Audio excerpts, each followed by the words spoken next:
No Ar. Um programa que mostra, divulga e debate o terceiro setor, dando voz à solidariedade e construindo a cidadania.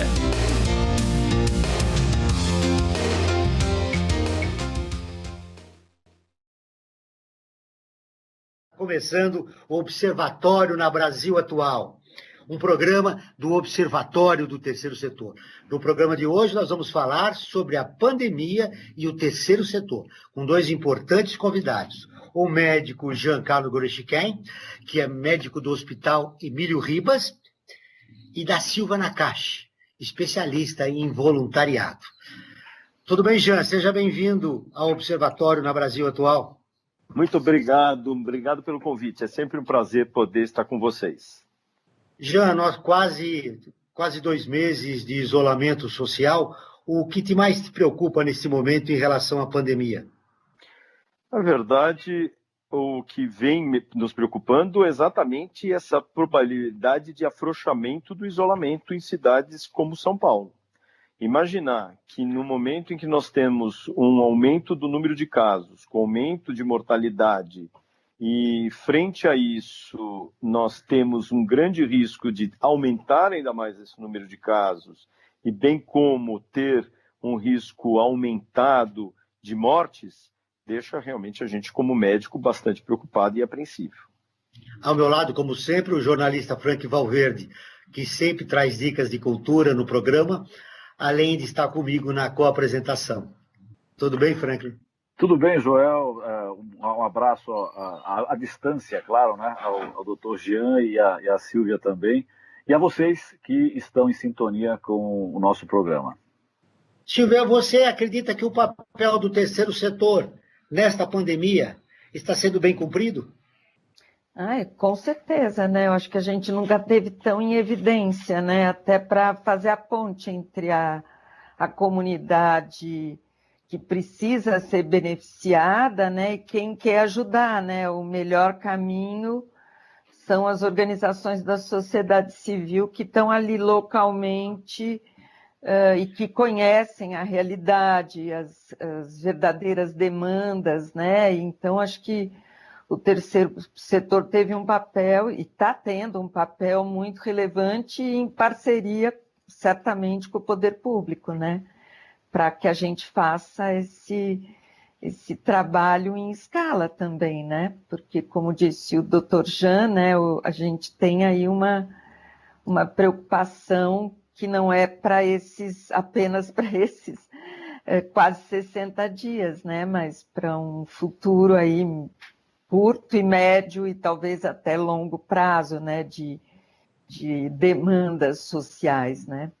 Hoje, apesar da importância do isolamento social, nós aqui em São Paulo não atingimos mais de que 60% de isolamento. Você poderia explicar quais são as razões por que a população não aderiu totalmente ao isolamento? Bom, a programação é que nós tivéssemos 70% de isolamento para que, assim, pelo número de habitantes que nós temos, por exemplo, no estado de São Paulo, nós tivéssemos a necessidade só de 1.400 vagas em UTI. O grande problema é que nós passamos a ter 59%, quer dizer, nem 60% foi, nos melhores momentos, no início da quarentena, quando o próprio governador colocou-se à disposição para proceder ao distanciamento das pessoas, para que elas realmente permanecessem nas suas residências. Porém, ao passar do tempo, semana passada mais precisamente, nós tivemos já 47% e na segunda-feira última nós tivemos 49%. Se você for olhar hoje as ruas em São Paulo, elas estão cheias, muitas das quais com trânsito. Muito possivelmente nós tenhamos índices abaixo de 45%. Qual é o resultado disso? À medida que eu tenho uma necessidade ainda maior de leitos, ao invés de 1.400 leitos, isso acaba dobrando para quase 5.000 leitos necessários. E é esse o impacto ruim que ele é promotor de criar uma condição que o sistema público não consiga acolher as pacientes que venham de forma grave. Além dessa maneira, nós temos um outro aspecto, que é o fato de você ter que se utilizar da rede privada, das UTIs das redes privadas, mas tudo tem limite.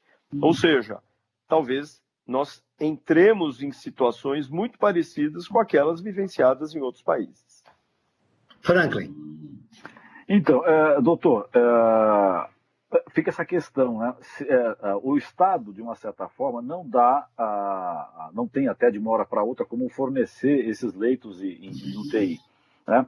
E fica incoerente, fica assim, muito estranho para nós a gente perceber que, não digo em Brasília, digo aqui em São Paulo, que o pessoal começou a fazer uma coisa um pouco mais consciente na questão do isolamento social.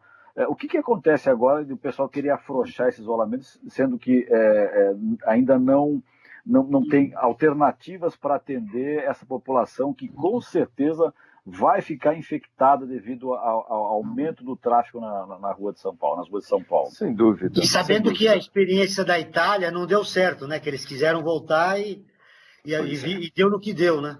Pois é, o próprio prefeito de Milão se desculpou em rede pública sobre essa questão.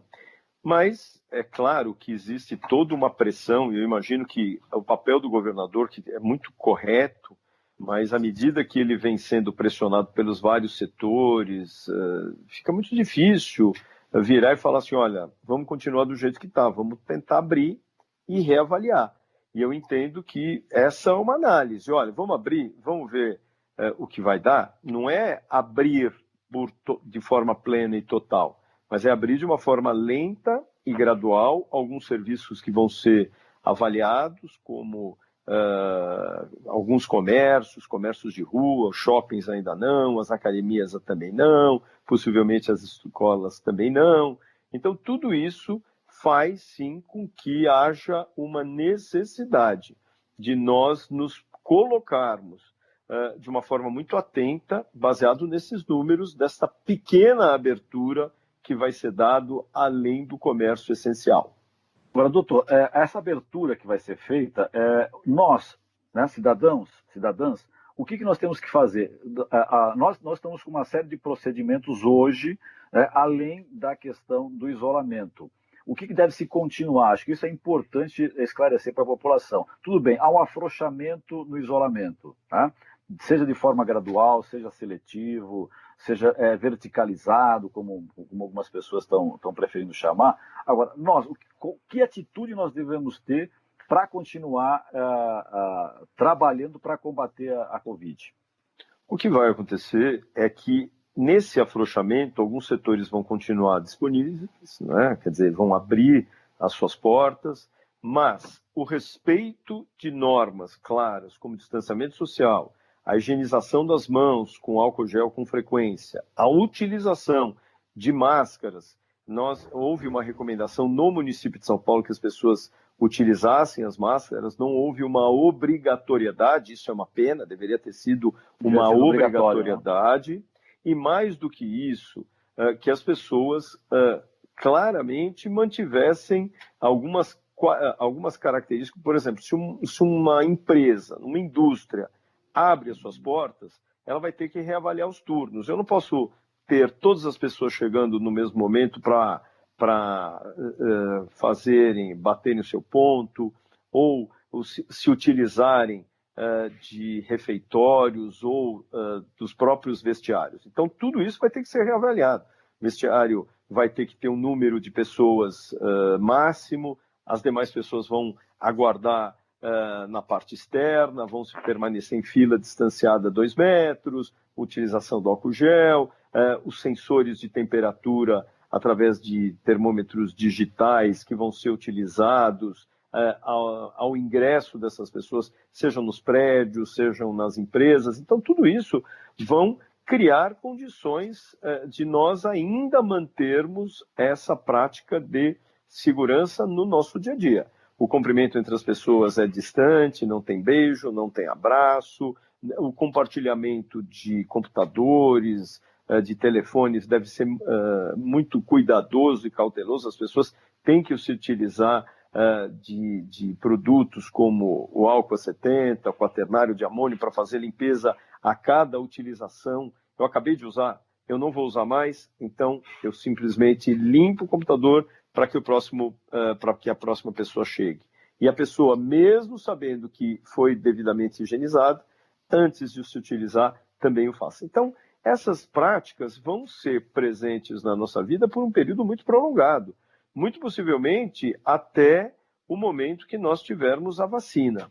Existe um estudo na Universidade de Harvard que dizia que essa abertura e fechamento poderia acontecer até 2022. Quer dizer, isso se até lá nós não tivermos a população devidamente imunizada. Ou seja, teremos que criar uma nova criatura humana, né, com um novo tipo de comportamento, levando em consideração as questões de higiene que serão fundamentais daqui para diante. Silvia, como é que fica o voluntariado, que o alicerce dele é exatamente no exercício da humanidade, no toque? Como é que fica agora esse movimento importante do terceiro setor? Então, ele tem que ser reinventado também.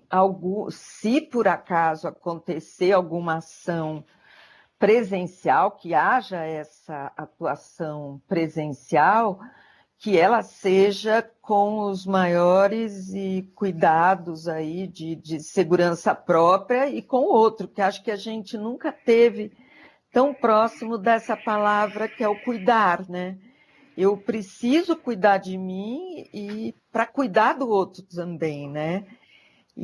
Mas ele está aí com inúmeras possibilidades de ser feito de forma remota, né? Da sua própria casa ou online, né? Desde ser divulgador de causas, né? Realizar as mentorias online, fazer atendimentos, né, de chamadas telefônicas. A gente tem o grande exemplo do CVV, que faz isso com chat ou por telefone, né?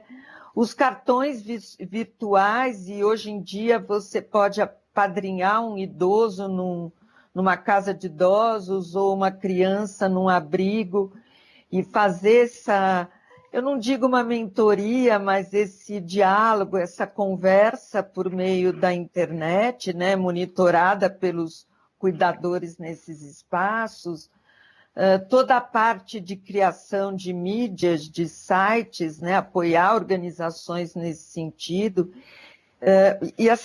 Tem uma lista de inúmeras, opções, né? Muitas opções online, tem portais hoje com exclusividade de vagas online, né? Eu não gosto de usar a expressão online, porque não significa talvez que a gente esteja conectado realizando, mas remotas, né? A gente está aí com um grande número de mulheres e homens costurando máscaras, né, para doação, para projetos sociais, né, e para a gente sabe que no ambiente hospitalar não é o caso dessas máscaras caseiras, mas às vezes para as pessoas se deslocarem, né? E tantas outras pessoas que estão fazendo alimento, né, para distribuir em as marmitas do bem, o amor com o feijão e tal. Dentre essas iniciativas que você está citando, uma é muito importante. Olha, veja, mais de 8.000 profissionais da área de saúde em todo o Brasil estão afastados de suas funções por apresentar sintomas do coronavírus.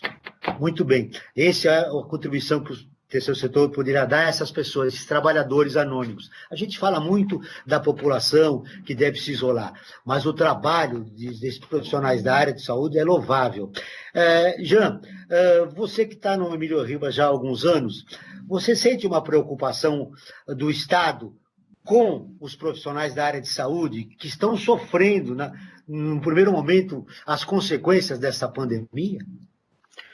É óbvio que sim, né? O próprio Estado tem a preocupação de perder esse material humano em virtude de doenças, né? E mais, nós tivemos em 2 semanas a morte de 12 profissionais da saúde no estado de São Paulo. Quer dizer, enfermeiros, auxiliares, médicos, mostrando que isso é uma grande tragédia, que não é só ficar doente grave é o risco de morrer.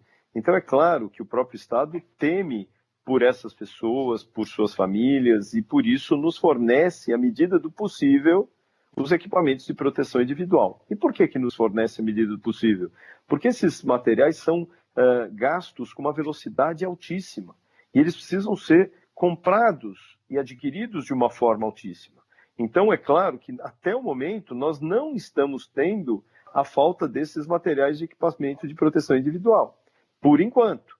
Mas a preocupação acaba sendo tanto do próprio poder público quanto das pessoas de forma individual. E aí?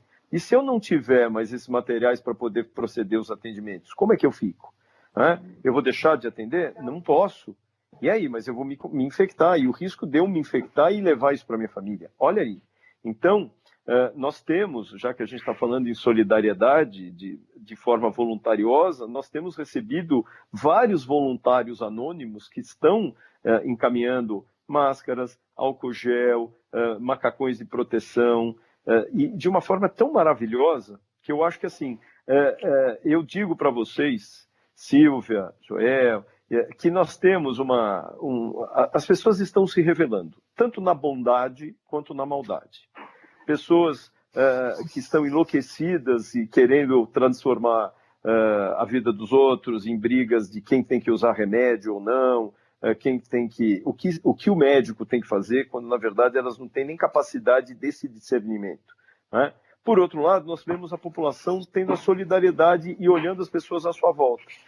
Os moradores de rua, os profissionais médicos, as pessoas menos favorecidas ao seu entorno e mesmo os idosos que estão no seu próprio condomínio, nas suas cercanias. Então isso tem revelado muito as pessoas. E eu não tenho dúvida que nós estamos conhecendo melhor as pessoas, falando, nossa, eu não sabia que ele era tão bom, ou também não sabia que aquele era tão ruim.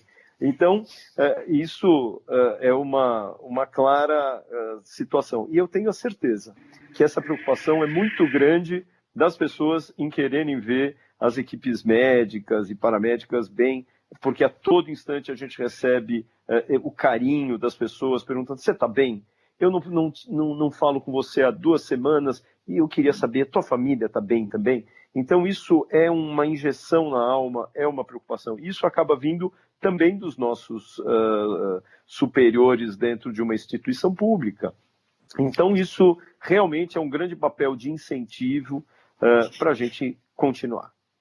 E é uma instituição... Essas iniciativas isoladas vão poder proporcionar... Nós podemos chegar numa sociedade melhor, mais justa e solidária, Silvia? É uma instituição pública, né, o Hospital Emílio Ribas, que tem um programa de voluntariado que é reconhecido, acho que nacionalmente, né, que é o VER, né, o Voluntariado Emílio Ribas. E eu acho que a gente está no momento de reinventar a forma de atuar, mas a essência do voluntariado, esse exercício da empatia, né, de se pôr no lugar do outro, da solidariedade, né, de querer fazer o bem bem feito, né, de poder contribuir de alguma forma, né. Quem tem isso no seu coração, nos seus propósitos, na sua forma de viver, se reinventou como voluntário, né. Eu tenho certeza que o time todo, né, os verdinhos, né, lá do Hospital Emílio Ribas, com certeza estão se reinventando. Eu acompanho alguns pelas redes sociais e, de alguma forma, fazendo, né, o que precisa ser feito dessa forma para exatamente, né, esse olhar de cuidar de si, de cuidar do outro, né? Então, acho que o que mudou foi o modelo de fazer, né? Eu acho que a gente passou por um momento de muito medo, né? Depois a gente caminhou por uma questão de entender e aprender, e agora veio esse exercício de agir, né? Isso eu estou dizendo no sentido do voluntariado, né? De pôr a mão na massa e poder contribuir, mas acho que a segurança, né? E neste momento, né, mundial, né, eu que acompanho redes mundiais de voluntariado, essa segurança e essa necessidade do isolamento e de muito cuidado, né? E aí fala um pouco a biomédica, que já foi biomédica, microbióloga aqui falando, né? Minha formação é em biomedicina, né? E me especializei em microbiologia, e aí reforço, né, o quanto é necessário todos esses cuidados que o Dr. Jean falou e esse isolamento para a gente realmente trazer aí uma sociedade saudável, né? Saudável e feliz, né? Entre outros motivos, diga, Franklin. Eu queria pegar uma fala da Silvia, que ela falou sobre a construção, a confecção, melhor dizendo, a confecção das máscaras, né? E as máscaras caseiras, enfim. E eu gostaria que o doutor Giancarlo desse algumas dicas para saber, ao fazer uma máscara caseira, se ela é eficaz ou não, né? Porque às vezes a pessoa pode fazer uma máscara e achar que é eficaz e essa máscara não adianta coisa alguma, né? Não está protegendo essa pessoa da Covid-19. Então eu gostaria que o doutor Giancarlo falasse um pouco de que cuidados deve-se ter ao fazer uma máscara caseira para trafegar na rua, para as compras, enfim. Ele está em isolamento, mas tem uma hora que tem que sair para poder abastecer a sua casa, não tem muita saída, né?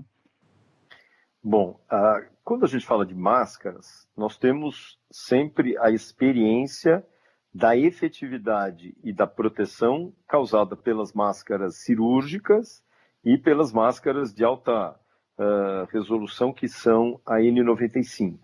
Então, essas são máscaras que têm estudos que mostram o seu papel real na proteção.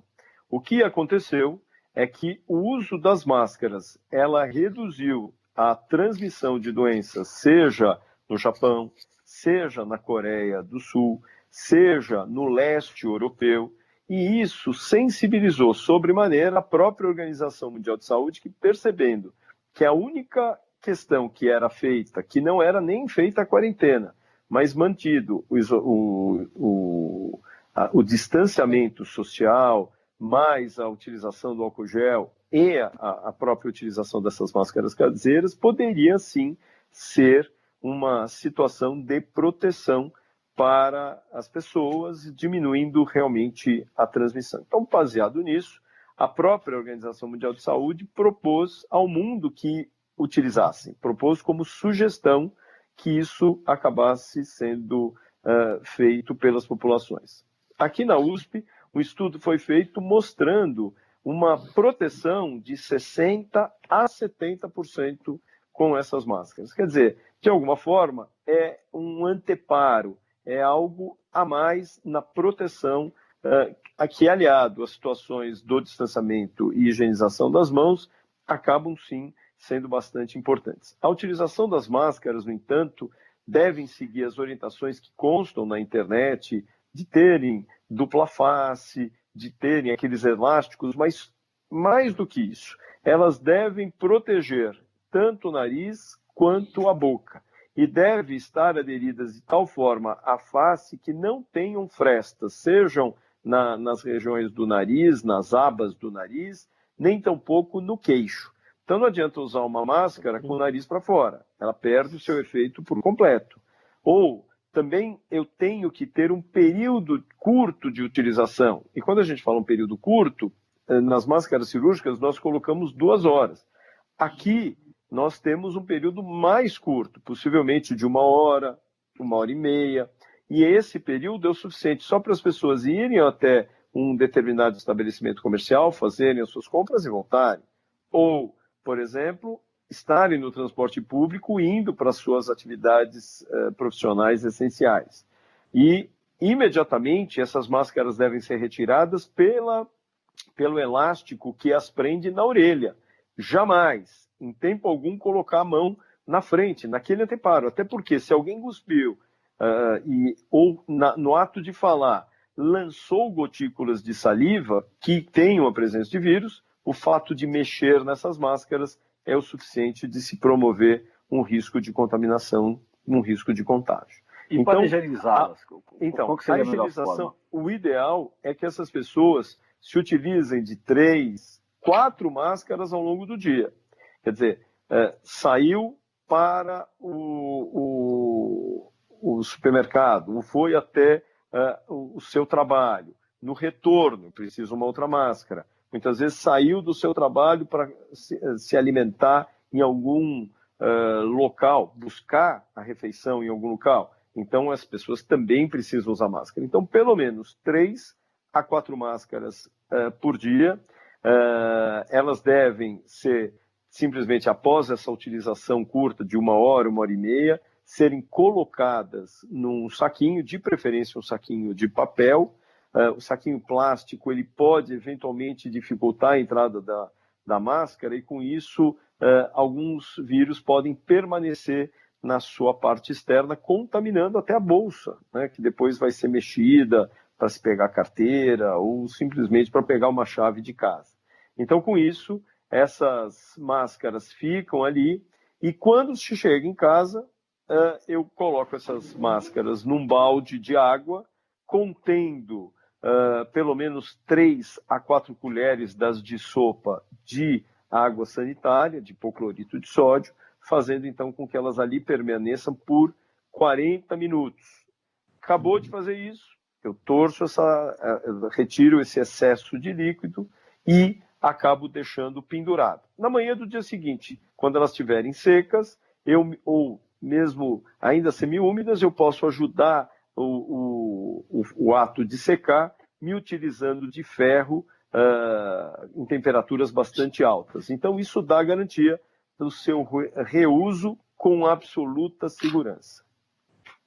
Muito bem. Muito bem. Eu estou vendo aqui os dados do Ministério da Saúde.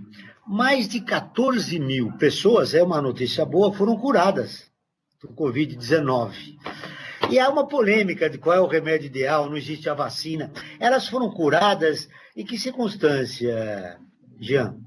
Bom, é importante lembrar que quando a gente tem esses curados, eu não estou falando só daqueles que tiveram formas graves. Mesmo aqueles com formas moderadas, e hoje, com a facilitação de testagens mais amplas, eu passei a ter um número maior de casos, sim. E com isso tem formas leves inseridas ali. Mas a gente tem, das formas que foram internadas, 55% das pessoas tiveram altos para lá. Quer dizer, se foram bem, voltaram para suas famílias.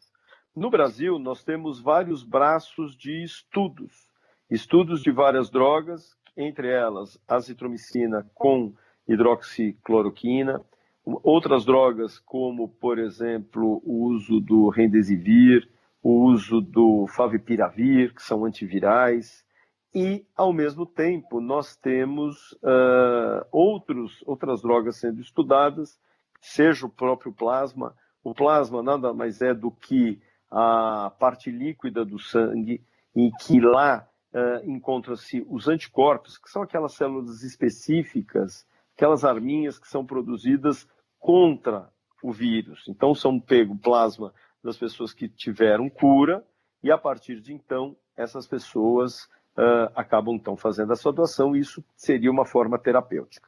Outras terapias que são usadas, algumas medicações que eram utilizadas até como antiparasitários, para parasitas e vermes, têm sido utilizadas, que é o nitazoxanida, como uma forma de protocolos de pesquisa também.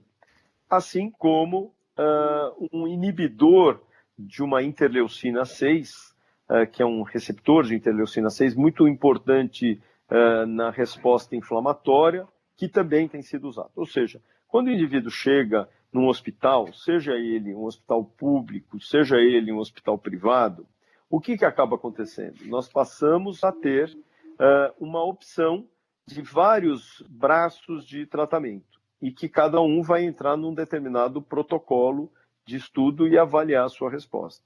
Por enquanto, nós não temos as respostas. Nós estamos aguardando essas respostas. Mas, para isso, nós vamos precisar de um pouquinho mais de tempo. Então, nós não podemos nos valer do que eu acho. Eu acho, a Silvia acha. Não. Nós temos que valer o que a ciência nos revela. se nós temos medicações que são seguras, medicações que venham com o seu papel de tratamento para o caso do coronavírus. A gente conhece muito bem essas medicações para outras etiologias, por exemplo, a cloroquina para prevenção e tratamento de malária, a cloroquina como drogas antirreumatológicas para lúpus, artrite reumatoide, mas nós não sabemos o quanto ela é curadora, capaz de tratar e curar. Nós tivemos tanto pessoas que tomaram e evoluíram bem, e aí a pergunta é, elas evoluiriam bem independente da medicação? É uma pergunta. Ou pessoas, como nós tivemos recentemente a morte de um médico muito jovem, que ele referia, já vinha em uso da hidroxicloroquina com a azitromicina e mesmo assim veio a falecer.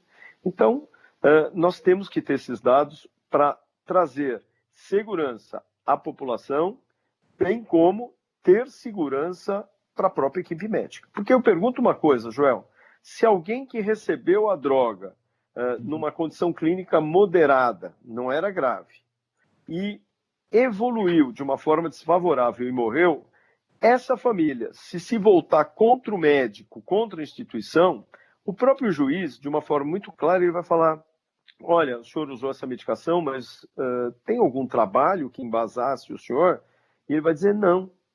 Ora, qual a justificativa do senhor ter usado numa paciente que não estava tão mal, que poderia ter evoluído bem, se mantido vivo? Então, nós temos que ter essa segurança para todas as partes, seja algo que a população goste ou não de ouvir. Porque a gente está discutindo cloroquina como discutindo quem é Palmeiras e quem é Corinthians. Então, nós temos, como médico, não na simpatia das pessoas, mas nos respaldar em dados que nos tragam segurança para o médico e para os pacientes que vão usar a medicação. Diante dessa realidade, é importante o isolamento social. O governo está anunciando um isolamento parcial. Diga, Franklin. Chegou o momento de nós chamarmos a Júlia Pereira para participar do nosso programa, e eu acho que também o doutor Giancarlo tem que se despedir, que ele só poderia ficar com meia hora, né? Então, a minha pergunta final para você, Giancarlo, é o seguinte. Como eu disse, é importante o isolamento social neste momento de incertezas da área da ciência. Mas como nós vamos fazer com as pessoas que são assintomáticas? Ou como nós vamos fazer quando vir aí o isolamento parcial dessas pessoas sintomáticas que não sabem que estão com o vírus e estão convivendo com outras pessoas? É possível, pelo menos a ciência, dar uma resposta de falar, olha, você está num grupo de risco de ser assintomático, ou seja, nós temos uma reação no nosso corpo que mostra que nós somos assintomáticos e que nós podemos transmitir o vírus para o nosso semelhante? Pois é, isso se trata de um vírus respiratório.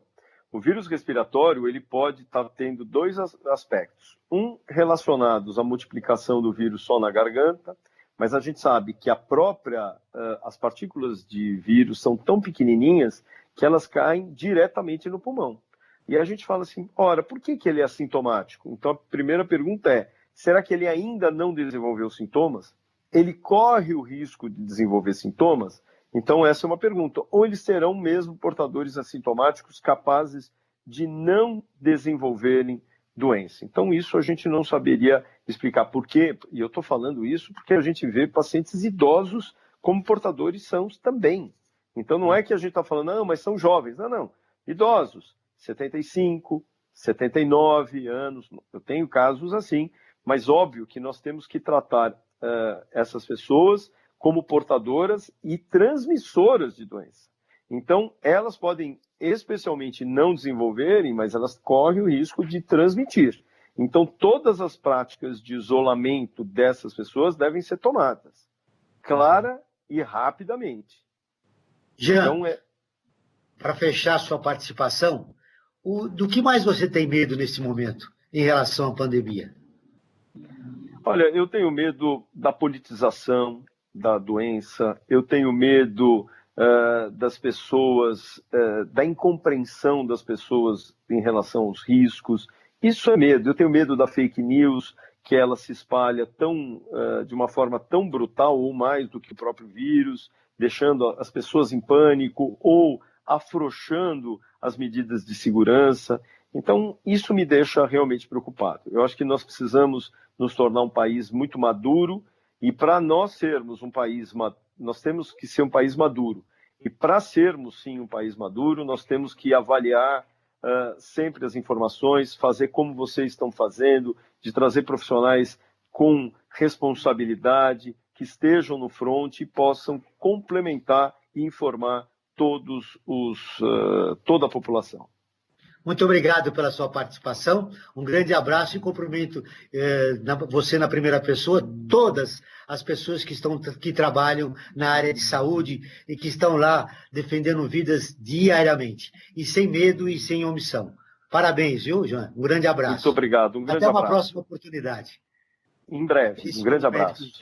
Giancarlo Gorostiquem, que participou aqui do nosso programa, o Observatório na Brasil Atual. Franklin. Então, agora a gente precisa chamar a Júlia, né, do Observatório, para dar suas informações. Já está aí, Júlia, postos? Tudo bem? Olá, Júlia. Tudo bem? Tudo certo. Vamos lá. Quais são as informações? Bom, hoje eu trago uma notícia que saiu no nosso site do Observatório sobre o costureiro da Escola de Samba Acadêmicos do Tucuruvi, que está utilizando sobras de tecido para fazer máscaras e doar essas máscaras tanto para a equipe da escola de samba quanto para as pessoas que moram na comunidade ao redor. Em um dia ele consegue produzir entre 40 e 60 máscaras de forma voluntária. Tá aí, essa informação, aliás, a Silva estava comentando no início dessas iniciativas, e aí o Observatório já trouxe essa informação. Uma boa notícia. Da produção, né? Uma boa notícia, né? É a boa notícia do dia, né, Silvia? Tem tido várias iniciativas, né?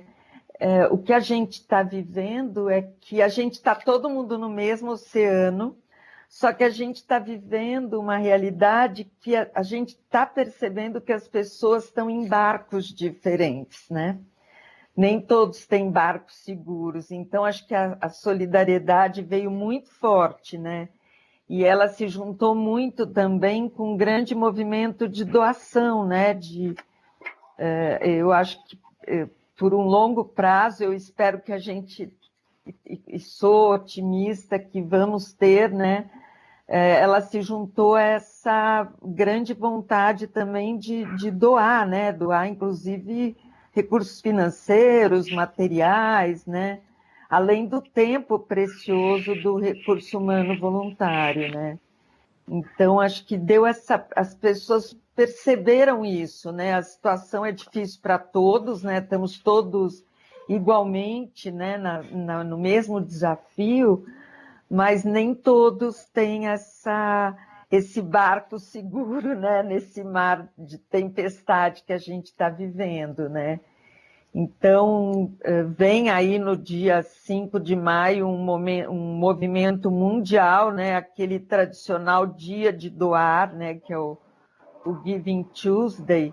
Ele vai fazer um dia de doar agora, eu acho que a gente pode até depois fazer um programa só sobre ele, e esse grande chamamento, né, que está acontecendo de doações, eu vejo, né, campanhas direto das próprias, aí a força do terceiro setor, as organizações da sociedade civil nas suas comunidades, articulando para a entrega de cestas básicas, dos kits de higiene, das máscaras, do álcool gel, né? Muito bem. Então, acho que é um momento que a gente está vivendo disso, né?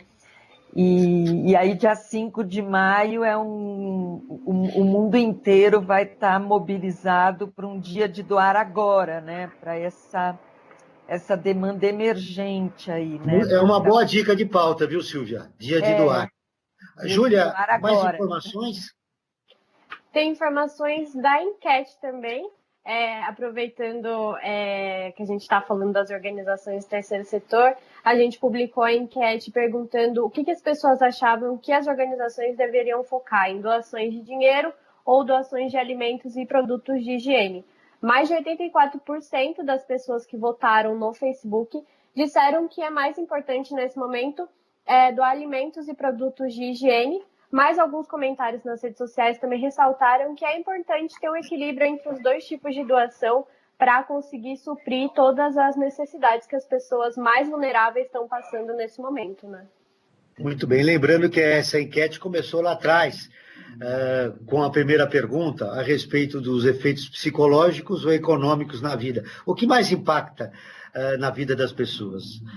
Os efeitos psicológicos ou financeiros?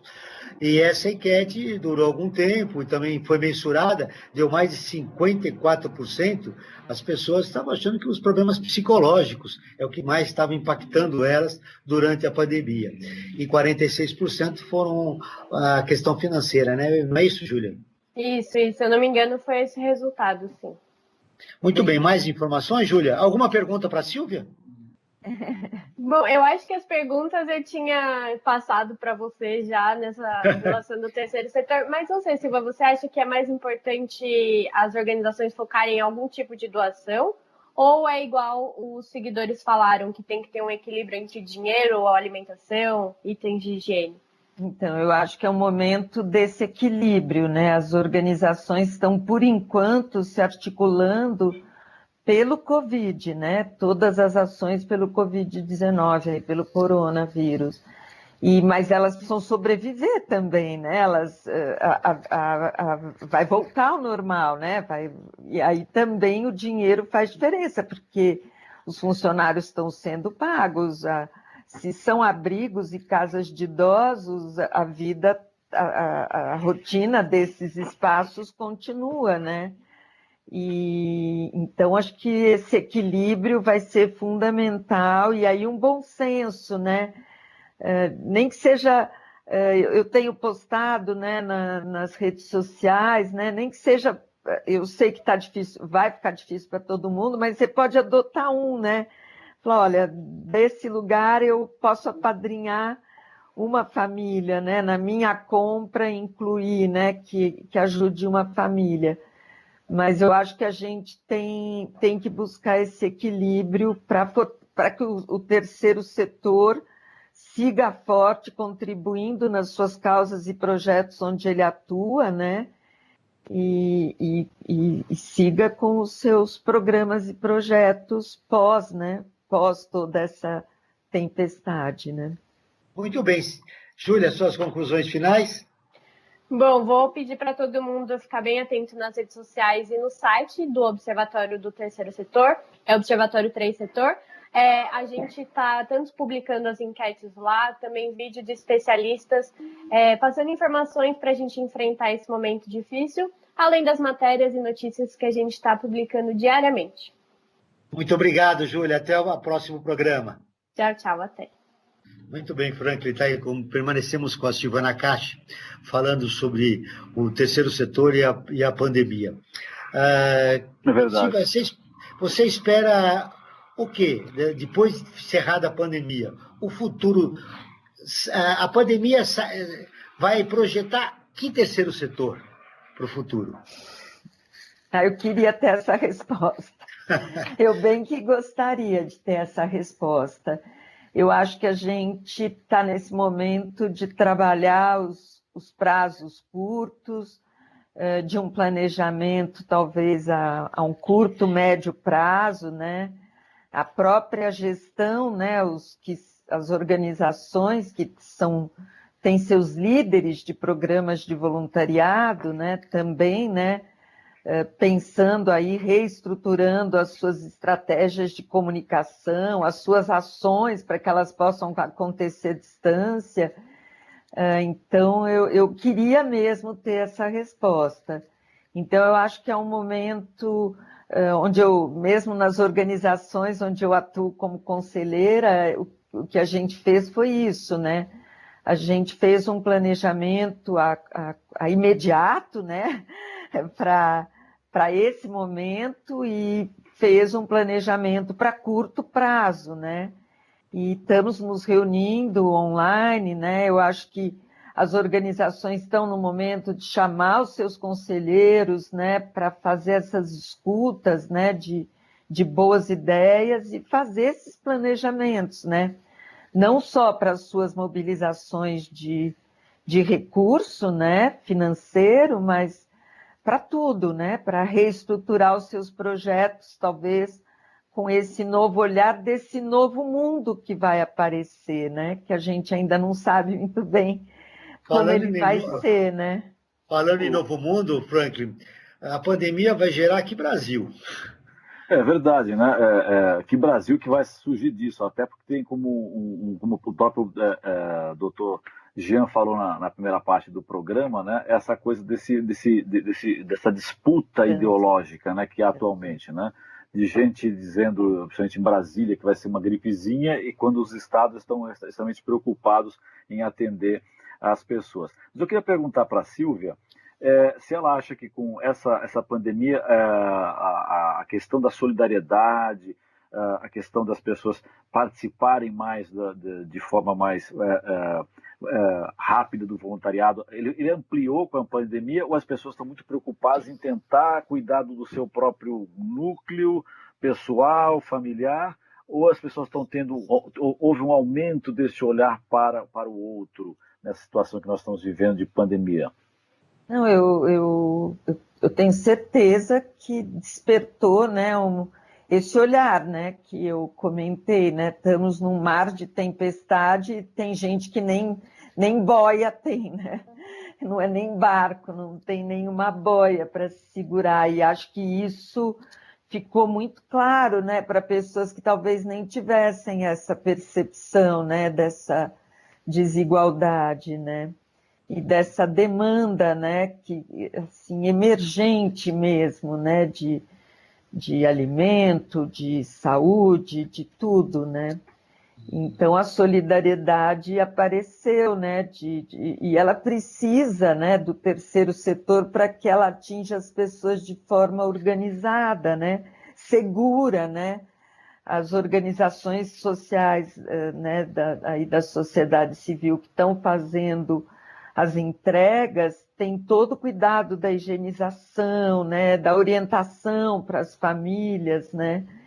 Então, acho que é fundamental esse papel, mas despertou no cidadão esse olhar para o seu vizinho, né? Eu acho que ele nasce de pequenas atitudes de gentileza, caminha para uma cidadania, para um olhar, né, de cidadão, de poder apoiar. Eu vou ao mercado, eu posso fazer para o meu vizinho, para aquele idoso que está mais isolado, né?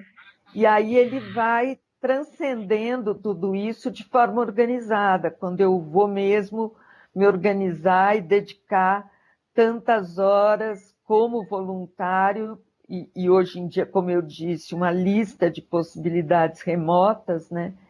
Então, acho que despertou para tudo isso, né? E que a gente siga assim, né? Que o Brasil, nos últimos anos, vinha de uma forma bem, assim, evidente, diminuindo absurdamente o número de voluntários, né? E caindo, né, no tal índice de solidariedade, ou o Giving Index, né? Mas, paralelamente a isso, Franklin, existe uma polarização que está exacerbada. Tem gente que quer o fim do isolamento social e é verdade, com conotações ideológicas. Você é esperançoso que essa coisa termine e a gente possa pensar nessa visão positiva, por exemplo, que a Silvia expressou agora, de solidariedade, ou a sociedade vai ter uma quebra aí mesmo, e nós vamos ter uma divisão entre as pessoas que pensam totalmente diferentes? Eu acho que, ao final, nós teremos essa conscientização, Joel.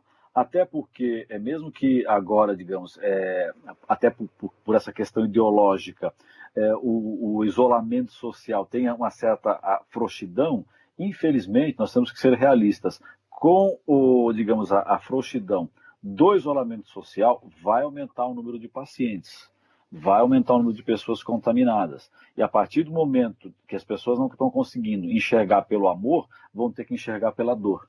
As pessoas vão ter que olhar que um grande número de pessoas acabou se contaminando com o afrouxamento e vai ter que voltar ao isolamento social, como foi no início, a coisa de um mês atrás, de umas 3 semanas atrás. Né?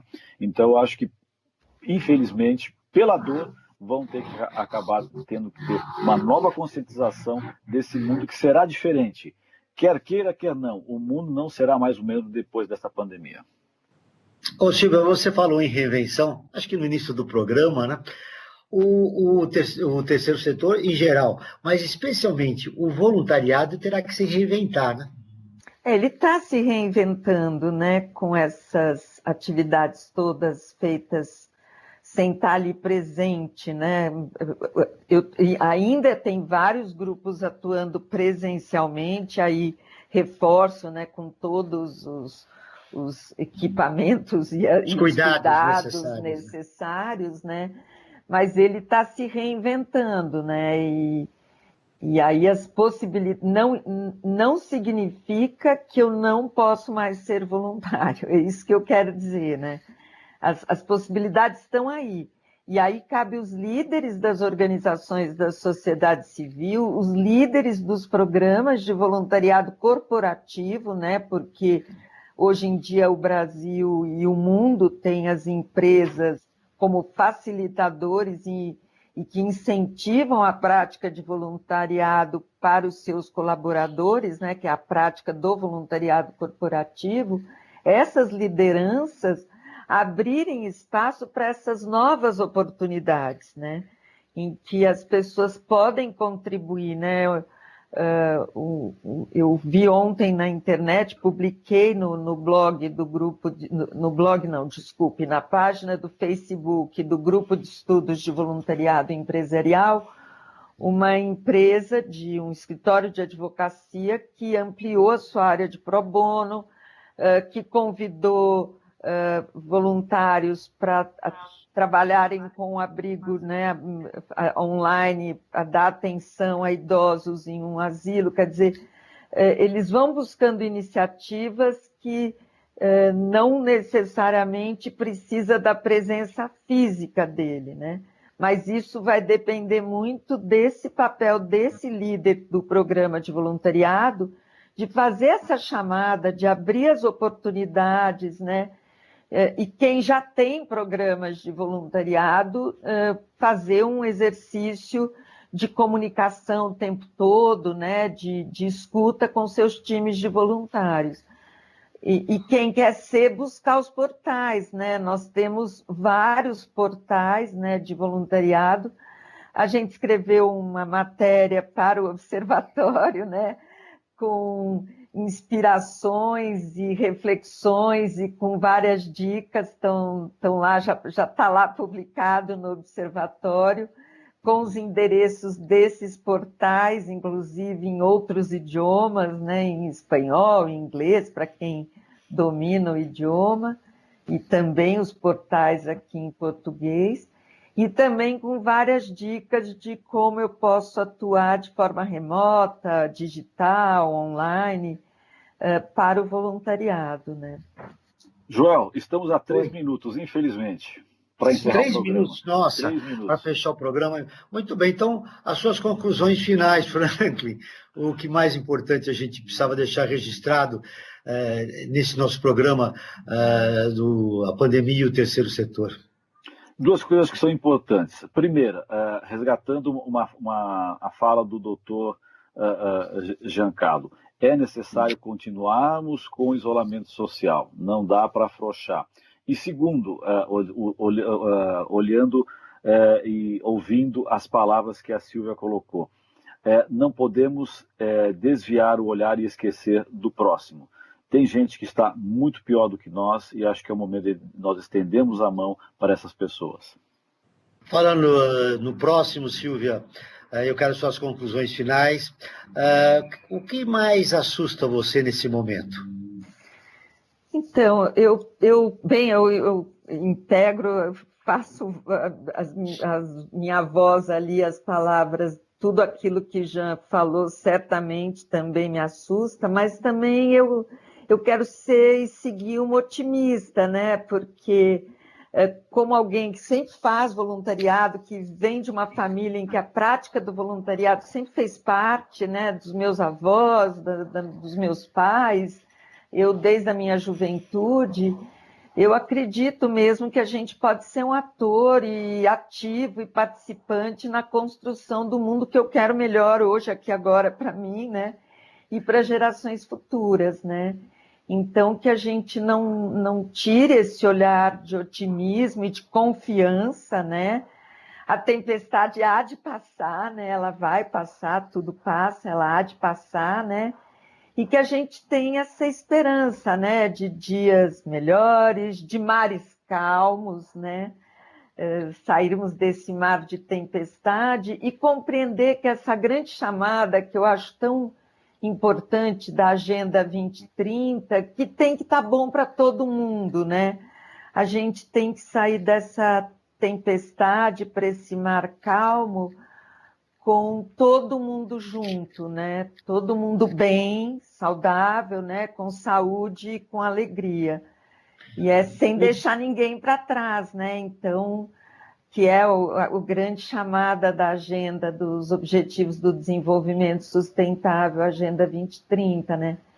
Que a gente saia confiante e otimista e que a gente traga para si, cada um como cidadão, como pessoa, né? Como ser humano, né? Uma parte para contribuir e participar mesmo que seja à distância, né? O Observatório bem, na Brasil... né? Fiquem em casa, fiquem bem, né? E cuidem-se, né? Cuidem-se de si mesmo para cuidar do outro também. O Observatório na Brasil Atual está terminando. Eu agradeço a participação de Silvia Nakashi e do médico Giancarlo Gorechiquem, do Hospital Emílio Ribas. Um grande abraço, Franklin, e até o próximo programa. Um abraço. E nós ficamos por aqui, sempre na luta por uma sociedade mais justa, solidária e sustentável. Até o próximo programa. Você ouviu na Brasil Atual mais uma edição do Observatório do Terceiro Setor, sempre na luta por uma sociedade mais justa, solidária, sustentável e tolerante. Observatório do Terceiro Setor, o olhar da cidadania.